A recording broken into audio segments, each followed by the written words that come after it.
Hi YouTube, my name is Leah.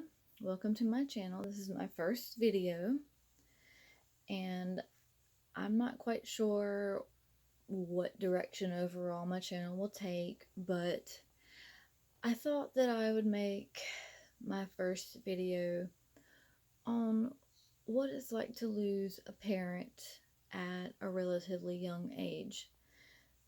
Now, I really hope it's something that not a lot of you have had to go through, although I'm sure some of you have. Um, it's a really unfair thing. It's a really unfair part of life. I lost my father when I was 18 months old. He died of cancer at the age of 32. And then when I was 21, I lost my mother to breast cancer. And I just wanted to talk a little bit about what that's like and how it will affect your life, how it has affected my life. I'm a mother now. I have 2 children. I have 2 boys. I'm 32. And this is going to be a really tough video for me, so please bear with me. It's gonna I get really emotional when I talk about it, obviously. Now, I don't have a lot of recollection of my father. I was only a baby when he passed. But back in, let's see, 1995, when my mother was 35, she was diagnosed with stage 3 breast cancer. She was in remission for, goodness, about 10 years. I think she was diagnosed again in 2005, and then by that time it was metastatic, meaning that it was showing up in other parts of her body, primarily her brain, her bones, her spine in particular, her lungs. The doctors gave her a year to live. At that time, I was 21 and I had just had my son, Alexander,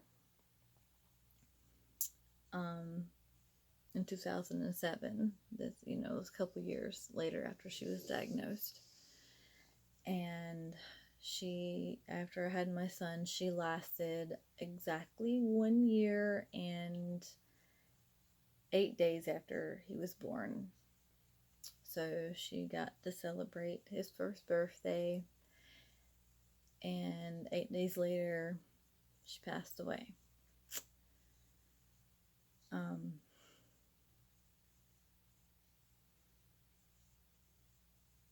Something that I've realized growing up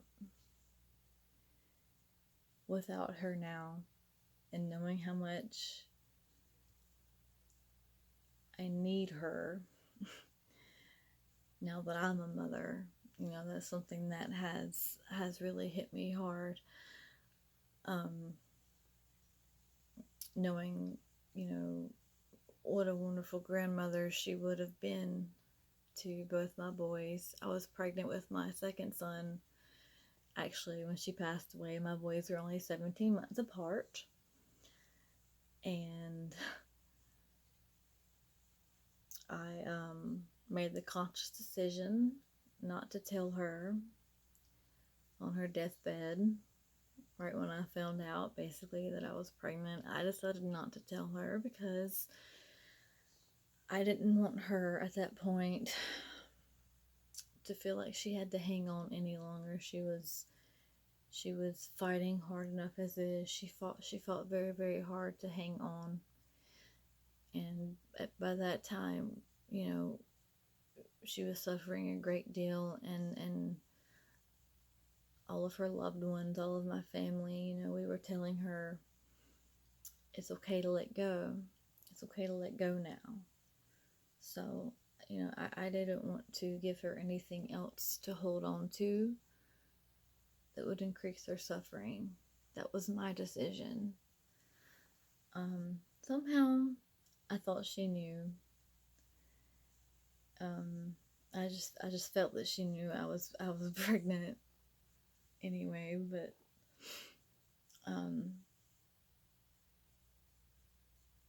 the day that she passed away was both sad, obviously heartbreaking, and also a relief, that she was no longer having to suffer. It was very, very hard for us to watch her suffer. She basically withered away. If you have ever experienced a family member that has, been stricken down with a terminal illness, be it cancer or something else that takes their life,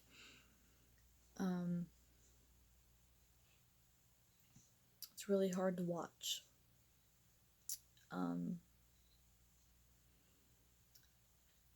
I guess on the upside, you get the chance to say goodbye and make your peace. And I'm just here to talk about that and how it has had an effect on my life after. I guess I should start with the relationship that she and I had. My mother was a wonderful person. She was born in Washington, D.C. She moved down here to North Carolina where I live, and she fell in love with my daddy, who was a good old Southern boy. And she fell in love with him right away, and they got married actually the day before I was born. So I very much attended their wedding. But they had been kind of childhood sweethearts. And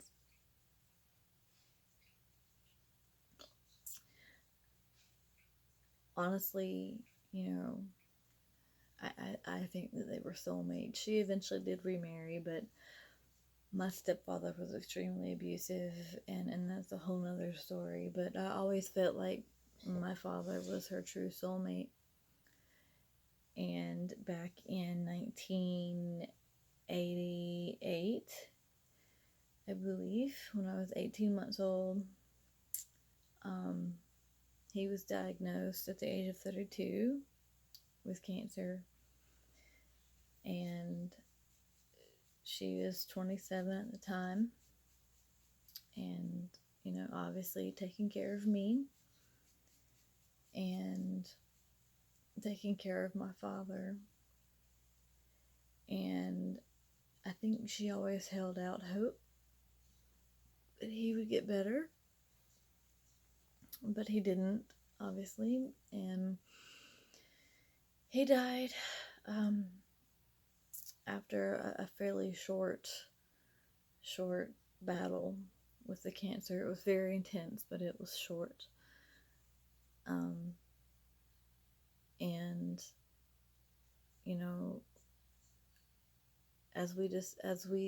my mother and I discussed that as after she was diagnosed, she told me that, watching my father go through that and seeing it firsthand, all the pain, the suffering that he went through, particularly at the end of his life, I think it made her very scared to face what she had to face, because she saw it firsthand, and she knew what she had coming. Initially 95, when she was diagnosed, she had a double mastectomy. She had both breasts removed, and she went through extensive chemo and radiation. She lost her hair, which was really quite traumatic for her. It was always a source of pride for her, her long blonde hair. And it's also very hard for her to lose her breasts. I read her journal after she passed away, and she discussed, how, she had always kind of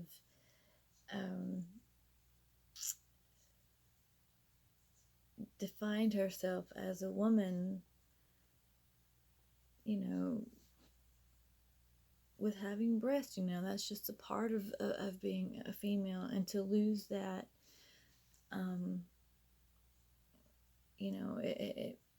it's very hard for a woman to lose that part of herself. And she always had really quite large, nice breasts, and it really broke her heart to have those removed. But after very intensive, aggressive treatment, she went into remission, and she went into remission for 10 years.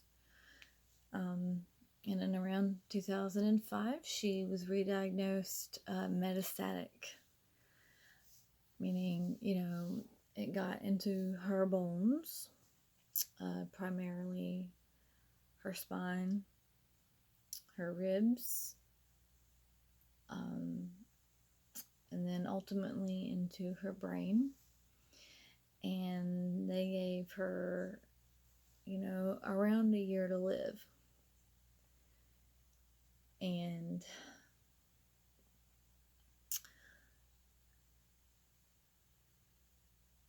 I remember right before I got pregnant, I was only at that time about 17, and she burst in my door and she said,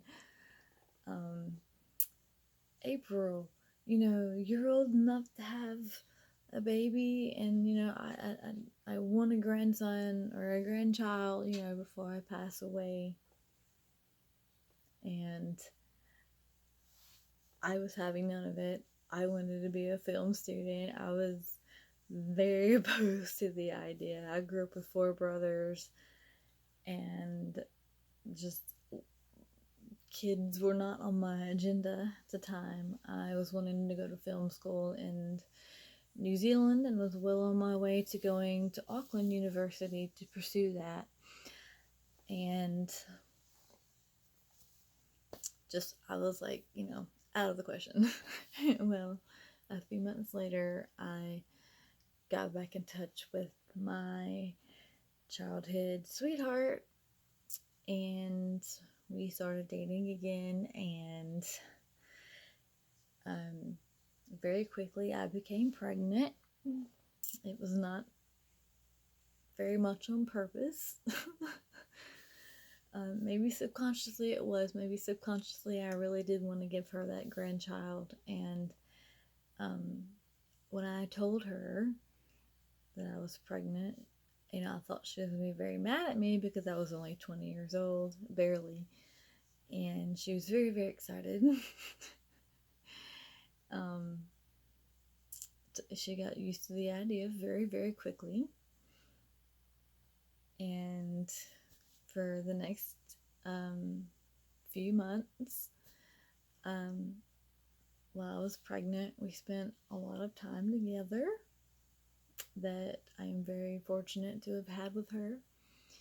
She was in good health at that time, even though she was going through more chemo and radiation, and it was taking quite a toll on her. But she was a very, very strong woman. I mean, physically and mentally, she was almost 6 foot tall, just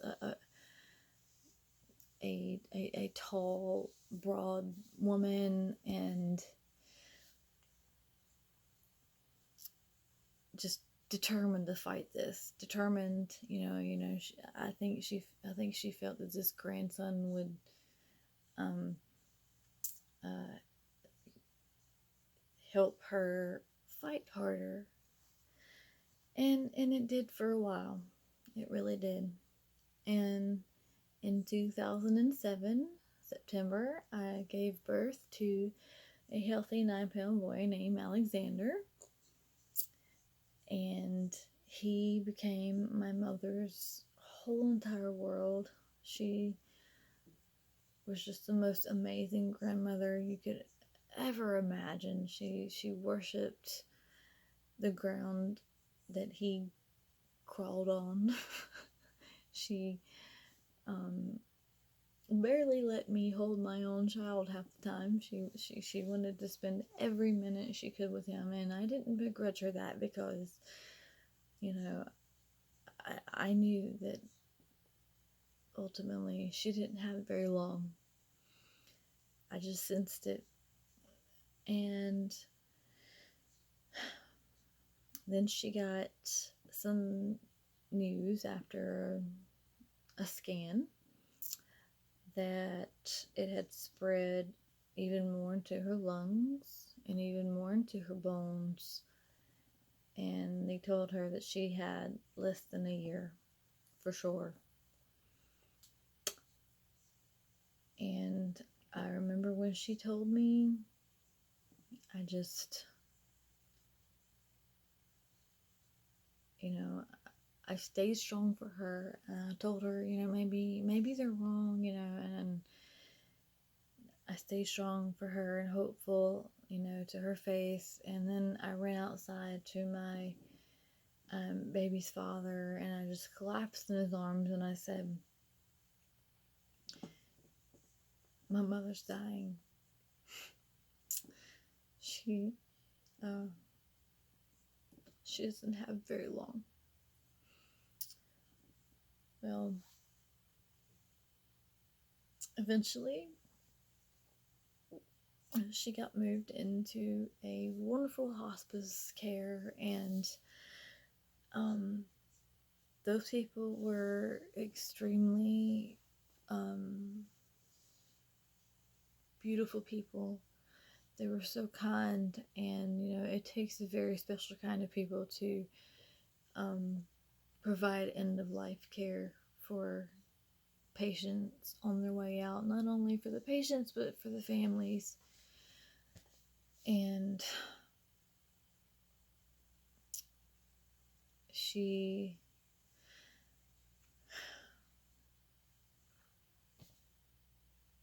excuse me, sorry.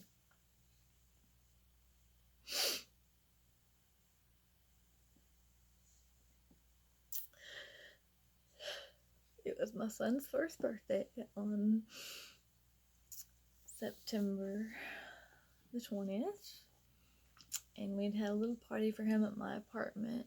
My mom was, of course, at the hospice house, and we decided to take his party over there to her, and we asked if we could decorate her room with his party decorations, and we did, and took his presents over there so she could see him open his presents.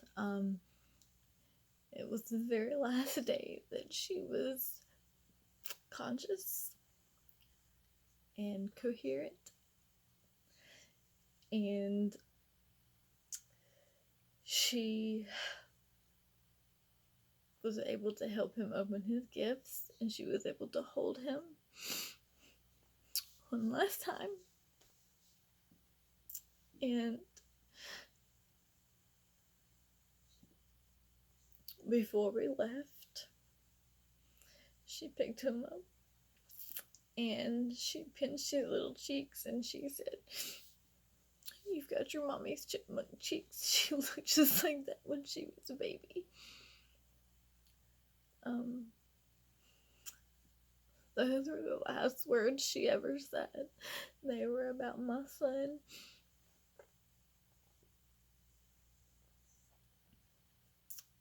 Um,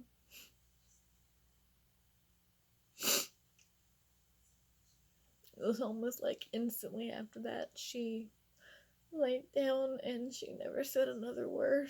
She never opened her eyes again. And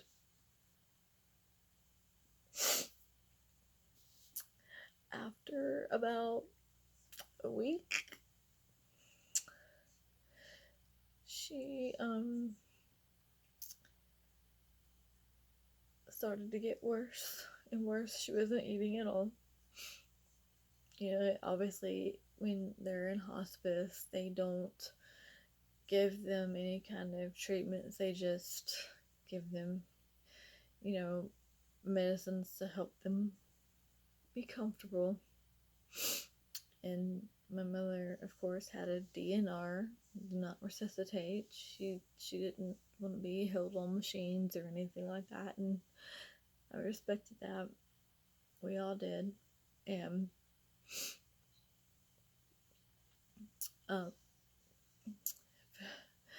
every night, those weeks that she stayed at the hospital, I had my best friend, who is the daughter of my godmother, and she is also the godmother of my children. We've known each other literally our whole entire lives since we were 1 and 2. We were very much more like sisters. And she watched my children for me while I slept on the couch, just in case there was any change for my mother. And I was pregnant at the time. I was hiding it from my mother. Didn't want her to know. Didn't want her to hang on and fight. Because she needed to go. She needed to rest. And one of the respite nurses came in, or the hospice nurses came in, and she said, "Sweetie, why don't you go home and try to get, a good night's rest tonight? And if anything happens, we'll call you." Now, this is the first time I ever left, her there. So I went back home, and on my way home, I saw a shooting star. Now, shooting stars were something that me and my mother were always sharing. We always went out and looked for all the shooting stars. It was something that, that was just something that was just our thing. Every time we saw a shooting star, we'd make a wish. But something about seeing that shooting star on the way back to my house, I knew it was her last night. And no sooner did I get in to my apartment, I hadn't even took my shoes off yet. I got a call from the nurse there, and she said, "Honey, I think your mother's taking her last breath." And I said, "Okay, I'm on my way. I'll be right there. I'm coming." So I had my children's dad watch our oldest, and I called my godmother to come and pick me up. My godmother's also my mother's best friend. I mean, they were inseparable. They were like sisters. And she came and picked me up as fast as she could, and we raced back over there. And when we got there, I saw my best friend, my godmother's daughter, sitting out on the patio, and she was just crying. And she said, "AP," which is, my first name's April. She said, "AP, she's gone. She's gone." And I felt so mad. I said, "Mom, why did you wait until I left? The one night I left. Why did you do that? I wanted to be there for you." And one of the nurses explained to me Honey, sometimes they wait for you to leave because they don't want you to see that.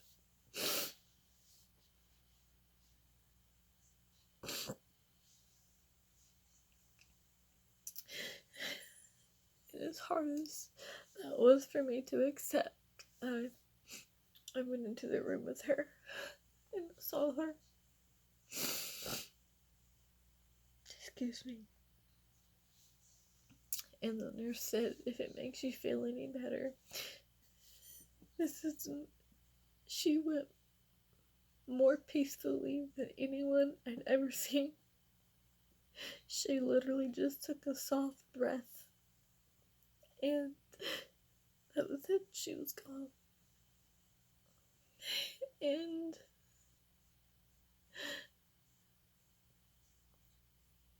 as hard as it was to see my mother laying there in that bed, cold and just deathly pale, I just wanted to hug her one last time, and I did. And I held her hand and I said, Mama, I love you, and I will make sure your grandkids never forget you.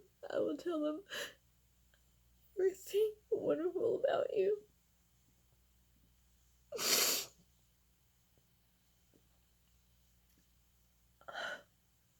I'm sorry.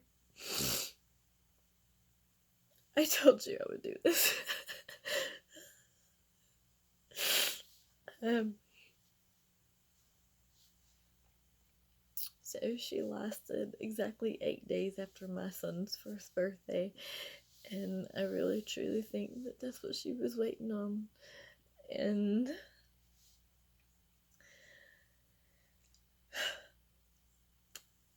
the next few weeks were a blur of preparing for a funeral, and like I said, I was pregnant and having to kind of handle all that on my own and trying to come up with the funds. And luckily I had a lot of really, really supportive people who helped me do that, and I will be forever grateful for those people, especially my godmother and my god sisters. They were so amazing, and they got me through it. And they reminded me, you have kids to live for. You have to go on. You owe it to your mother. You owe it to her legacy to teach these children how much she loved them and what a good grandmother she would have been. And she truly would have been a wonderful grandmother. She would have spoiled them rotten, I'm sure. Goodness, she loved them so much. I mean, there's still days when I feel so cheated that my kids will never get to experience the absolute just love, unconditional love that she would have had for them.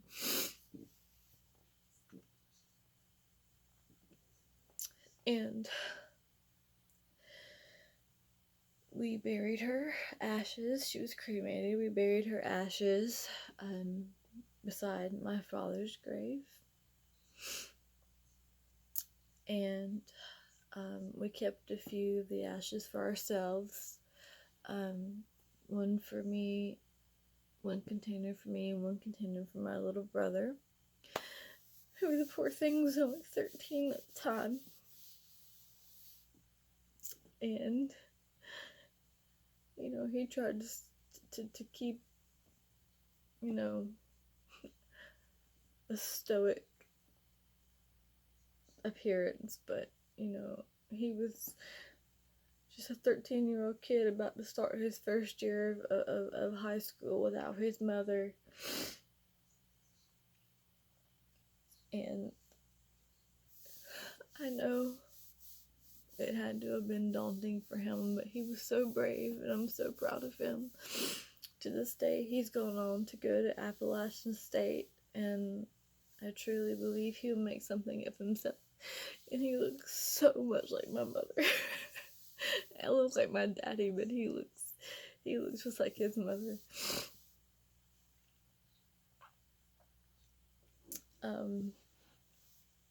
So here's the part that I would like to talk about.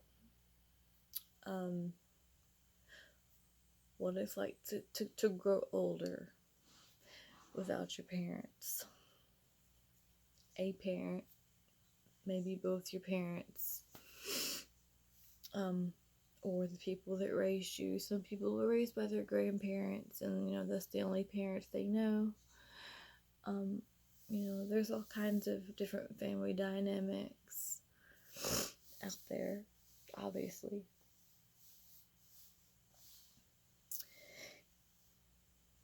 But I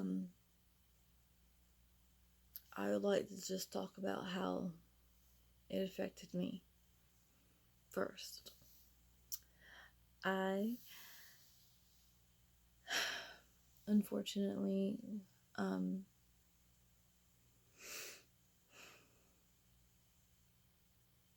I turned to drugs. I did. I turned to drugs for many, many years. I convinced myself that I didn't have a problem because I didn't do it in front of my children ever. They were always with their dad, who by that point in time we had divorced. And it took me a lot of self-reflection to realize that he was bad off on drugs and in jail, in and out of jail. If I didn't want that same fate for myself, I had to stop. I had to get help, and I had to stop. And realize that my children meant more to me than that. And I quit cold turkey. No, I didn't go get help, from a professional, but my stubborn self, thought I could quit cold turkey. And I did, and that worked for a while. I relapsed quite a few times. I escalated from sort of, milder drugs, like, a one or two Xanax here or there, a pain pill here or there, and then it ultimately did escalate to IV heroin use. And I almost died. I watched a lot of people around me lose that battle, including my best friend, who also had children. And it's just been a great wake-up call for me that I can't do that anymore. I did seek treatment, and it's going very well. I'm sober now, and I am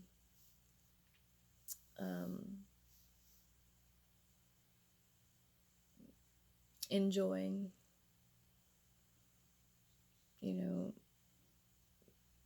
raising my kids.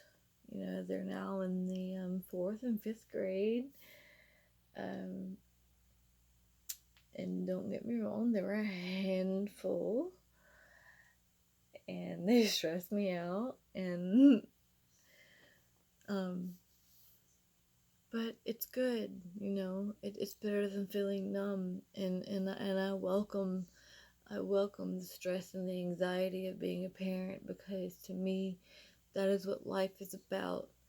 And I want my mother to be proud of me. She always warned me, don't ever touch drugs. It's something that runs so hereditary in your family. She never did it, but she knew my father's side. It was just rampant. It was just rampant. And um, she said, quite frankly, you'd like it too much. Don't ever try it. And boy, was she right. Um,